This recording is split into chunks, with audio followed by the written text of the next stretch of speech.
So De Villiers steals the show yet again for Bangalore, this time aided by mistake made by Rishabh Pant, of course, in the last over, but taking RCB towards a one-run win, getting them back to winning ways, something that they will cherish a lot. And tell you what, these wins go a long way when you go all the way towards the title in the IPL or any tournament for that matter. Your big wins really matter, of course. They add to your NRR, but these marginal wins where you just scrape through and beat the opposition really go a long way, and especially because the win has come against a top four opposition. Both of these teams were in the top four, continue to be in the top four, but now Bangalore have gotten a lead at the top as well, with Chennai to play today as well. Let's take a closer look at this game, then come later to the preview of the game between Chennai and Hyderabad today as well. Let's talk about Delhi versus Bangalore, and of course Delhi won the toss, elected to bowl first. They said, RCB, please go out there and bat, and the impact was there to be seen right away from Delhi's bowlers. Of course, couple of changes, one each in both these teams. Of course, Daniel Sams making his return to IPL cricket, this time playing versus his former franchise, debuting for Bangalore. And of course, for Delhi, well, a familiar face in Ishant Sharma making his first appearance of the season, and the impact was there right away from Ishant, wasn't it? Of course, Virat and Padikkal got off to a decent start, put some runs on the board in early on, but then Virat fell to Avesh Khan trying to late cut one to third man, and then later, well, it was Ishant Sharma's absolutely gorgeous setup of Devdutt Padikkal. 5 outswingers, took the ball away 5 times, and then just got that one ball to come in, and DDP had no answer. The young man got beaten by the experienced pro, and RCB were in a situation, because after that a few runs were consolidated. A small partnership was built between Patidar and Maxwell, and then Maxwell fell again to Mishra. 5th time that Mishra has gotten Maxwell in the IPL, a number that Maxwell will remember for sure. But then came AB de Villiers, and then began the consolidation. Patidar and de Villiers played together, tried to build a partnership, and were successful at that. I think Patidar has to be given a lot of credit for that as well. He came in and gave stability to de Villiers, gave AB that assurance that Patidar will be there around to negotiate the middle overs, so that AB can get his eye in and accelerate in towards the death overs, and that's exactly what happened. Patidar fell towards the end. Washington Sundar came in as well, but I think it was the AB de Villiers show through and through. He met a formidable foe in Avesh Khan this time. Otherwise, the total would have been somewhere else, to be honest. I think Avesh bowled in some very good areas. Of course, he got hit, but still, I think the way Avesh went about executing his plans versus AB de Villiers was magnificent. De Villiers began the assault versus Rabada first, hit him for a towering 6 over mid-wicket. I was waiting for that one hit. That's when you realize that AB's got his eye in. That was 6 number 1 that really stood out for me, and later hit Avesh for a few as well. But then the big mistake that Delhi Capitals made towards the end was undoubtedly getting Marcus Stoinis to bowl the 20th over. Bit of mismanagement there by Rishabh Pant. I think he's learning his lessons as captain as time goes on. Wasn't the right choice, to be very honest. Should have saved Rabada to come back in and bowl that final over, or should have gotten another different option, to be very honest. But getting someone like Stoinis versus AB de Villiers, gentle medium pace is never going to be an option. AB picks where he wants to hit the ball. He hit one over. He hit one over fine leg, and then he hit one over square leg and one over mid wicket. He just is Mr. 360, to be very honest. And that last over embodied that. 22-23 runs in the last over, 170 plus on the board. At one point, it looked like they'll get 150, but they got those 20 runs extra, which is something that Rishabh Pant said in the post-match presser as well. And then when Delhi came out of bat, good start. But then, of course, that key contest, the key matchup that we were talking about, Siraj versus Prithvi Shaw. Siraj getting the better of Shaw. Again, Siraj getting the better of Smith as well. Absolutely fabulous bowling at the top. I think that put the pressure back on Delhi. It really did. And then outwalked Rishabh Pant. And then later, a couple of wickets later, walked Hetmeyer.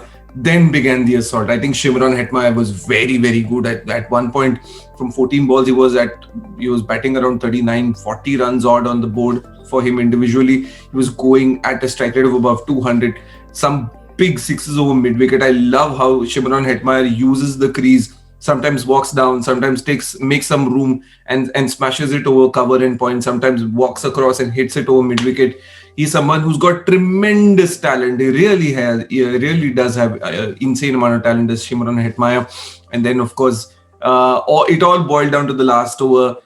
15 runs needed, and it was the Mohammad Siraj show. Just shows the confidence that this young boy has from all the work that he's done in the last 6 months with the test unit, something that he spoke as well in the post-match presser. The confidence that he's carrying from his test debuts, and from all the experience that he's gathered over the last 6 months, he's used all of that in these 6 deliveries, and that's what it's all about. The execution of your knowledge in crunch situations is what defines your IPL career, and I think Siraj did that magnificently well. All in all, a 1-run win for Bangalore, and I think these are the wins that count, like we said before as well. Bangalore again heading over to the summit of the points table. Let's take a look at today's game. A very big one. The first game in Delhi. It's Chennai versus Hyderabad.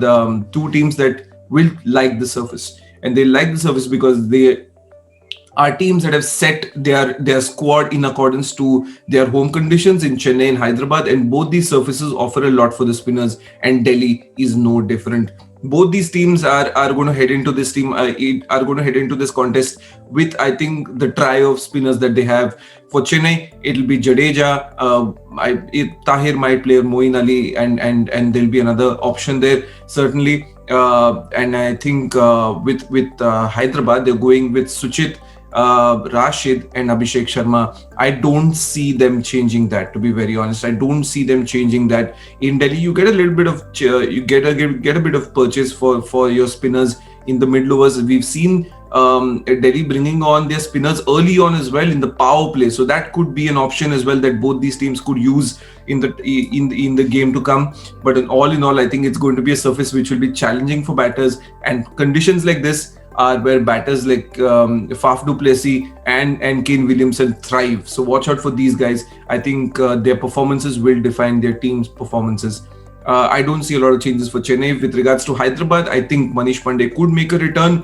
People are calling for him to be back in the team. Virat Singh has not impressed. He's somebody who's very talented. Virat Singh has done well in the domestic circuit, is a Chabuk player, but I think at this stage it's not worked for him in the last couple of games. Get Pandey in. He's somebody who's experienced, criminally underrated. Yes, his strike rate has not been the best in the first few games, but with that experience, you got to get him in. So Pandey and Kedar Jadhav in that middle order will be a good one with Vijay Shankar to follow. So there's some experience there, which is something that Hyderabad need in the middle order, especially because they play their youngsters there as well.